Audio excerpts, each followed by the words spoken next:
नमस्कार बच्चों, university of Allahabad के जो बच्चे इस समय अपना एनुअल एग्जाम दे रहे हैं, बीए का, बीएससी का, बीकॉम का, चाहे वो फर्स्ट ईयर के हो, चाहे वो सेकेंड ईयर के हो, चाहे वो थर्ड ईयर के हो। देखिए, आपका तो हमने सारी चीजें तो अच्छे से करवा ही दी हैं, मतलब गेस्ट पेपर तो मैंने आपका दे ही दिया है और बहुत बीकॉम के बच्चों का रिजल्ट भी आ गया है, सारी चीजें हो गई हैं। खैर, इस जर्नी में आपके एडमिशन से लेकर के आपके एकेडमिक्स पूरे सेशन तक और आपके पेपर तक आपका साथ, मेरा साथ बना रहता है। आप कैसे भी, कोई भी कितना करे, लेकिन मतलब हम आपसे लगातार जुड़े रहते हैं। गेस्ट पेपर की जहां तक बात है, गेस्ट पेपर दो, मतलब देना तो अच्छी बात है, मैक्सिमम पेपर भिड़ा भी वो अच्छी बात है, लेकिन इस वीडियो में मैक्सिमम हम बात करने वाले हैं आप कब पास होंगे, कब आप फेल होंगे, भगवान न करे कोई हो, और कब आपका बैक आएगा, जिनका नकल करते हुए पकड़े गए हैं उनका क्या होगा, इसके बाद फिर फेल और बैक कब होता है, स्क्रूटनी और आरटीआई, ये सब इस वीडियो के माध्यम से बात करने वाले हैं। तो बहुत इंपॉर्टेंट वीडियो है, सारे बच्चे इस वीडियो पे जुड़ जाए। दूसरी बात यह कि हमारा टेलीग्राम चैनल है इलाहाबाद यूनिवर्सिटी एक्सप्रेस, XPRESS, इसमें मेरी फोटो डीपी में लगी है ब्लैक कलर की, उसमें आप उसको फॉलो कर लीजिए, वो बहुत इंपॉर्टेंट है आपके लिए, क्योंकि सारी अपडेट इसी पे मिलती है आपको। तो जितने बच्चे हैं वो फॉलो कर लें, ये काम आप जरूर करिए, क्योंकि यूनिवर्सिटी की सबसे बड़ी अपडेट आपको वहीं से मिलती है। चैनल से आप जुड़ ही गए होंगे, और नहीं जुड़े हैं तो जुड़ जाइए, वो तो आपकी अपनी अलग बात है। सबसे पहले बात करते हैं पास और फेल का क्राइटेरिया क्या है। मान लीजिए कि बीए में है बच्चे, चाहे वो किसी भी पेपर के हो, प्रैक्टिकल का अलग मामला रहता है और थ्योरी वाले पोर्शन का अलग मामला रहता है। मान लीजिए कि आपका बीए में हिंदी सब्जेक्ट है, एक हम दो पेपर की बात, दो पेपर इसमें होता है, पेपर 1 और पेपर 2 होता है। मान लीजिए दूसरा सब्जेक्ट इकोनॉमिक्स का है, इसमें 3 पेपर, 1, 2, 3। हम ऐसे ऐसे बताएंगे, बीएससी वाले बच्चे भी ऐसे समझ लेंगे। मान लीजिए हिंदी का पेपर है, 75 नंबर का पहला पेपर, 75 का दूसरा, यानी 150 नंबर का पेपर होता है ये, है ना, होता है कि नहीं होता। अब देखिए कि 150 में आपको 33% लेकर आना है, यानी कि 50 मार्क्स। 50 मार्क्स आपका पासिंग क्राइटेरिया है। थर्ड ईयर वाले 225 नंबर में थर्ड ईयर का होता है, तो उसका 75 मार्क्स होता है, 3 पेपर मिला के, क्योंकि 2 ही सब्जेक्ट थर्ड ईयर में रहते हैं। बीकॉम का अलग है, बीकॉम वालों का अभी मैं अलग बता दे रहा हूं, वो देख लेंगे। ये है हिंदी के पहले पेपर में, मान लीजिए आप पाए 10 नंबर, दूसरे पेपर में आप पा गए 40 नंबर, 40 10 बराबर 50, आप क्या हो गए, यहां पे पास हो गया। क्लियर जा रही है। इसका मतलब यह है कि दोनों पेपर को मिलाकर आपका 33% बनना चाहिए किसी भी सब्जेक्ट में, आप पास हो जाएंगे। इकोनॉमिक्स में है, एक पेपर में आप एब्सेंट हो गए, यानी कि 0 नंबर पा गए, एब्सेंट भी हुए या 0 नंबर पा गए। दूसरे पेपर के इकोनॉमिक्स में आप पा गए कितना नंबर, 10 नंबर पा गए। और तीसरे पेपर की इकोनॉमिक्स में आप 50, क्योंकि ये 50 50 50 नंबर का होता है तीनों पेपर। ज्योग्राफी का भी ऐसे होता है, ज्योग्राफी में 50 50 का 2 पेपर होता है और प्रैक्टिकल रहता है 50 का, शायद यही होता है 50 50 50। इसमें आप एक में 0 पाए या एब्सेंट हो गए या पेपर छोड़ दिए, दूसरे में 10 पाए, तीसरे में आप पा गए 40 नंबर। 50 में आप क्या हो गए, 50 नंबर पा गए, आप क्या हो गए, पास हो गए। समझ रहे हैं ना, ये होता है। मान लीजिए इकोनॉमिक्स कोई बच्चा है, पाया 12 number plus 15 number plus 20 number, 12 15 27 20 47, यहां पे क्या हो गए, फेल हो गए इस सब्जेक्ट में। सब्जेक्ट में फेल हो गया, पेपर में फेल होना अलग बात है, सब्जेक्ट वाला अलग बात है। ये यहां पे आप समझ गए ना इस बात को, कि आपको जो आपका हिंदी सब्जेक्ट है, जो आपके सब्जेक्ट है, उसका टोटल 33% आना चाहिए, ये जान लीजिए। दूसरी बात, जो प्रैक्टिकल सब्जेक्ट है बच्चा, प्रैक्टिकल सब्जेक्ट में जो जैसे ज्योग्राफी है, इसका 50 नंबर का प्रैक्टिकल होता है, तो 50 मार्क्स में 17 मार्क्स आपको प्रैक्टिकल में अलग से पाना जरूरी होता है। और जो ज्योग्राफी का पेपर 1 और पेपर 2 थ्योरी वाला होता है, इसमें आपको 33% पाना रहता है, दोनों पेपर मिला के 100 नंबर 50 50 का होता है, तो 33 नंबर दोनों मिला के पाना होता है, 33 मार्क्स। और प्रैक्टिकल में अलग पाना होता है। मान लीजिए कि आप इसमें थ्योरी में पास हो गए, प्रैक्टिकल में आप पा गए 16 नंबर, तो आप यहां क्या हो जाएंगे, फेल हो जाएंगे किसमें, प्रैक्टिकल में। और प्रैक्टिकल में फेल मतलब बैक लग जाएगा। अगर आपका एक प्रैक्टिकल सब्जेक्ट है प्रैक्टिकल में अगर आप 16 पाए हो तो आप वहीं पे लटक जाएंगे, समझ लीजिए। प्रैक्टिकल में अलग पास होना पड़ता है, थ्योरी में अलग पास होना पड़ता है, जो प्रैक्टिकल वाले सब्जेक्ट है।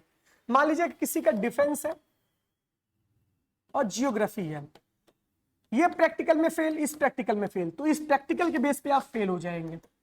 मान लीजिए एब्सेंट आप हो गए, मान लीजिए फिजिक्स है, केमिस्ट्री है, फिजिक्स केमिस्ट्री दोनों का प्रैक्टिकल नहीं दिया है तो आप फेल हो जाएंगे। अगर एक का प्रैक्टिकल नहीं दिया तो आपका बैक लग जाएगा प्रैक्टिकल में। ये इसका क्राइटेरिया है। समझ रहे हैं मेरी बात? ना समझ में आए तो आप मैसेज कर दीजिएगा कमेंट बॉक्स में। बीकॉम के बच्चों की बात करें, 100 100 100 100 100 100 6 पेपर होते हैं आपके बच्चा। 6 पेपर में आपको सब में 30 नंबर पाना रहता है। 30 30 30 30 30 30 ये होता है 30 नंबर। बीकॉम में फेल होने की चांसेस बहुत ज्यादा है, क्योंकि यहाँ पे मैक्सिमम बच्चे 2 पेपर में लटक जाते हैं। इसमें पा गए 25 नंबर, इसमें पा गए 28 नंबर। कभी कभी ग्रेस मार्क 5 नंबर मिल जाता है, 5 नंबर मिलता भी है स्वाभाविक से, सब में तीनों में पास हो गया। यानी कि सब में आपको 30 नंबर का क्राइटेरिया पाना है। 5 नंबर का 5 मार्क्स का ग्रेस लगता है, ये दिया जाता है यूनिवर्सिटी की तरफ से। मान लीजिए कोई बच्चा है बीकॉम में 4 पेपर में पास है, वो इसमें 40 50 60 70 पाया है। 2 पेपर में 28 नंबर 29 नंबर, इसमें पाए 30 से कम है ना, लेकिन 2 नंबर यहाँ कम है, 1 नंबर यहाँ कम है, तो 5 नंबर का जो ग्रेस मिलेगा आपको वो पास करवा देगा। कभी कभी किसी के रिजल्ट में ऐसा रहता है ना, दूसरे का रिजल्ट देखने की ज्यादा उत्सुकता रहती है, तो बच्चे सोचते हैं कि इसमें तो 2 में कम है तो कैसे पास हो गए, तो ऐसे ये पास हो गए। ये ग्रेस का प्रणाली रहता है, वो अलग अलग साल यूनिवर्सिटी के ऊपर डिपेंड करता है कि वो ग्रेस मार्क देगी कि नहीं देगी। ऐसे बीए में भी ग्रेस मिलता है, बीएससी में भी ग्रेस दे देते हैं कभी कभी, और कभी कभी बीकॉम में भी ग्रेस दे देते हैं, क्योंकि बहुत बड़े लेवल पे बच्चे फेल होते हैं। तो ये सारी चीजें, तो बीकॉम में ये चीजें रहती है कि आपको 30 30 30 के ऊपर पाना रहता है। अब 30 है, 33 मैक्सिमम 30 ही मुझे पता है। 28 29 पा गए, मान लीजिए कि आप एक में 25 पा गए, एक में आप 25 पा गए, एक में आप 29 पा गए, एक में 25 पा गए।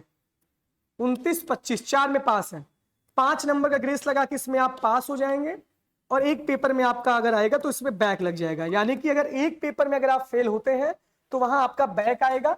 बैक का पेपर बाद में होता है, अगर 2 पेपर में आप फेल होते हैं तो आपका जो है वो लगता है। अब बीए वालों के लिए बेनिफिट ये रहता है कि आपका हिंदी अलग सब्जेक्ट है, इकोनॉमिक्स अलग है, फिलोसफी अलग है, मान लीजिए 3 सब्जेक्ट मान लेते हैं, तो अगर मान लीजिए एक पेपर आपका बहुत खराब गया, उसमें आपका बैक लग जाएगा। 2 पेपर में अगर आपका मामला डिसमिस है तो आप फेल हो जाएंगे, यानी 2 पेपर में फेल तो फेल, एक पेपर में फेल तो बैक लग जाएगा। ये सारी चीजें रहती है। बीएससी में मैक्सिमम बच्चे फेल होते हैं इस वजह से, बीकॉम में तो ऐसे फेल होते हैं। बीएससी में फिजिक्स केमिस्ट्री मैथ है, ये बेचारे प्रैक्टिकल में भी लटकते हैं और ये थ्योरी में भी आते हैं। लेकिन घबराना नहीं है यार, जीवन यहीं तक नहीं है, बहुत आगे भी आपको जाना है। ये मैं सिंपल सा आपको एक बता रहा हूं क्या रूल है यूनिवर्सिटी ऑफ इलाहाबाद का। 3rd ईयर के बच्चे 75 75 75 तीनों मिला के 75 नंबर पाना रहता है, ये 3rd ईयर का मामला है। बीएससी में 50 50 की वो होती है, प्रैक्टिकल अलग होता है, तो इसमें अलग अलग पाना रहता है। आपको समझ आ गया होगा अभी इतना क्लियर। एक सब्जेक्ट में फेल होने पे बैक लगता है, एक से अधिक सब्जेक्ट में फेल होने से ईयर बैक लगता है, यानी कि फेल होते हैं। उन बच्चों का दोबारा एडमिशन अपने आप होता है, मतलब दोबारा एडमिशन के लिए आपको इंट्रेंस नहीं देना पड़ेगा। जो बच्चे एक फेल हो जाएंगे उनको दोबारा एडमिशन के लिए इंट्रेंस नहीं देना पड़ेगा, उनका री एडमिशन होता है जिस जिस कॉलेज में आप रहेंगे। ये सारी चीजें हैं। एक सब्जेक्ट में फेल होने पे बैक लगेगा, वो आपका बैक पेपर होगा। 2 बातें हो गई। इसके बाद क्या चांसेज है? स्क्रूटनी के चांसेज हैं। स्क्रूटनी का प्रोसेस, आरटीआई का प्रोसेस। देखिए स्क्रूटनी आरटीआई में क्या डिफरेंस है। बहुत सारे बच्चे फेल होने के बाद स्क्रूटनी भरते हैं, नंबर कमाने पे भी स्क्रूटनी भरते हैं। स्क्रूटनी में नंबर, कॉपी आपकी रीचेक होती है, कॉपी रीचेक होती है, कॉपी दिखाई नहीं जाती।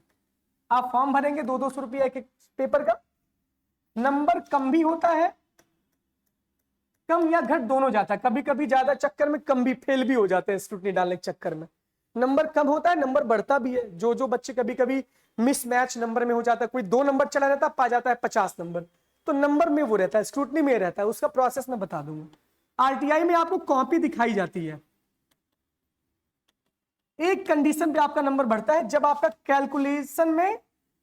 कैलकुलेशन में दिक्कत हो तब नंबर बढ़ेगा, यानी कोई नंबर गलत कैलकुलेट हो गया हो, या दूसरा कंडीशन ये है कि आपका कोई सवाल ना चेक हो, कोई सवाल अगर छूट गया है तो वहां पे नंबर बढ़ जाएगा, बाकी और किसी भी कंडीशन में आपका नंबर नहीं बढ़ेगा आरटीआई में।